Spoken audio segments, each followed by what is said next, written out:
Rajesh, you were telling us about, the setup for F518 in the backdrop of F517. And again, is F518 going to be better than F517? So I don't know where I lost your viewers on it, so maybe I'll just cycle back on it. As I said, we have had a steady year. We have done about 8.3% of constant currency growth, about $1.4 billion in constant currency revenues added. Margin-wise also it has been a good year. Cash performance has been exceptionally good. We have crossed 100% in terms of conversion, cash conversion on the net profit line. And if you look at it from our customer portfolio, we've had very good growth across multiple customer portfolio levels. Similarly, from a vertical industry perspective also, we are diversifying our industry mix very nicely. Our smaller industry groups are growing at strong double-digit growth across. Our investments in geographies is paying off very handsomely. Europe has come in at close to 15% growth.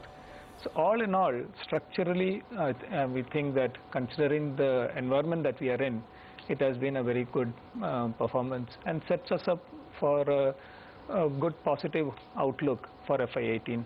As we know, we don't give guidance, but within the constraints of that, I would say that directionally we are positive. Okay, directionally positive. I guess that's the most we're going to get out of, Rajesh. But let me come on the margin front, 26 to 28%. Is that in constant currency or in reported terms when you reiterate that, that you will hold on to the margin band? And secondly, if currency remains at the levels it currently is, do you think achieving this margin band will be a stretch for TCS? Couple of things I want to clarify. We have always maintained that 26 to 28 is our target that we are carrying, and we'll come out if we believe that the target is no longer achievable. And as of now, we are quite positive and confident that it's a doable target, and that continues to be the target. We don't give guidance, but within that. Our margin targets are independent of currency, but we have always mentioned that the near-term currency volatility will play through into it, and whenever you see a very sharp movement in currency, it will take a period of time for the model to get adjusted to it, and we give you transparency within that. So that's the same thing that has happened. We ended this quarter at 26.1%, but very sharp currency movements, very unexpected currency movements took away almost 40 bips out of it to end at 25.7. So within the parameters of that, we are quite confident that on a reported basis, that is a target with short-term volatility due to currency. And in one word, if you could tell us, do you think it will be a stretch to achieve it? Yes or no? It wouldn't be fun if the targets were not to be a bit stretched, right? Okay, so a bit of a stretch to achieve that. Mr. Subramaniam, let me come to you. The biggest disappointment this time has come in from BFSI, because the commentary from the management up until now was fairly positive, but it hasn't translated into numbers. Your revenues were negative in constant currency in BFSI. What went wrong in BFSI compared to what, 3 months ago? And secondly, you all spoke about a delay in spending patterns in BFSI. When do you think that will, pick up? Has it already picked up? Do you think it will reflect in June, or will it be a back-ended pickup in BFSI?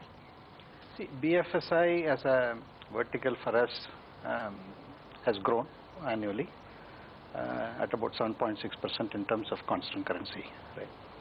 In Q4, we have seen a dip, and that's a one-off. One of the large projects that we were executing in Q3, it wound up and it didn't ramp up as we expected. So we believe that it is a one-off, and what we see is a very good momentum. The deal pipeline BFSI is quite good, and both Rajesh and I have met with a large number of customers in the banking financial services sector over the last about 6 weeks. All of them have given a very positive commentary. Right? They don't believe that their budgets are under stress. They continue to have an investment agenda. However, they are waiting for some cues, be it, whether it's interest rate regime softening or decrease in regulatory and tax burdens. These are some of the cues probably they are waiting to release the budgets from a discretionary spend perspective. However, we are seeing enormous amount of agile projects, right? Which means that a lot of small projects which are coming in, which are tended to get completed in about 6 to 8 weeks, right? Sometimes within a quarter, right? So there are a number of agile projects which are happening in the digital world, and that's something that we are actively participating in it. From an insurance perspective, we see a phenomenal amount of deal pipeline. There are a lot of large projects which are happening, and we are very close to winning, I would say, a large insurance deal. Hopefully, that should all play out positively for us, including the Diligent thing, which should do well this year. And Japan as well, should turn around very well for us this year. And the last half year, we have secured a lot of new logos, new wins. All this should play out well in the banking financial services space in the coming quarters. So the clients have